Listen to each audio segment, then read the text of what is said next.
When serious concerns arise in the workplace about an employee's conduct, you may need to conduct an investigation.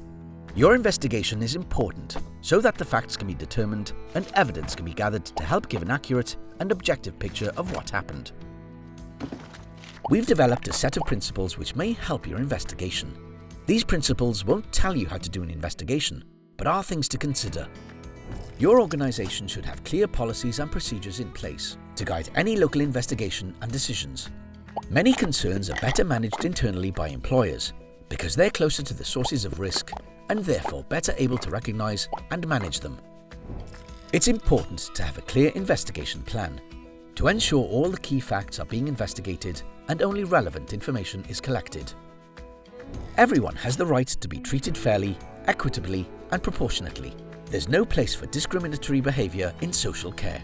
It's important to understand your lawful responsibilities. People with protected characteristics are protected in law from discrimination under the Equality Act. When reviewing decisions and actions, consider whether bias, unconscious or conscious, or discrimination could have been a factor in an incident, concern, investigation or disciplinary process, and take action to address it. A person-centered approach will help make sure everyone involved is treated with respect and dignity throughout the process. This will help them to feel confident to take part in the investigation and to give an open and honest account of what happened. Act quickly and openly.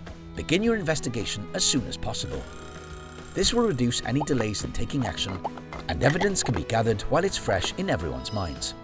Throughout the process, it's important to communicate openly and honestly with those involved, sharing information where appropriate. Keep records of all evidence and decisions as you work along your investigation plan. Well-documented evidence will support any decisions being made and is essential for appeals, employment tribunals, and when referrals have been made to other agencies like Social Care Wales's Fitness to Practice team, the police, or safeguarding teams. Following these principles will support you to reach a fair outcome. For more information and resources on investigations and our Fitness to Practice process, please go to socialcare.wales.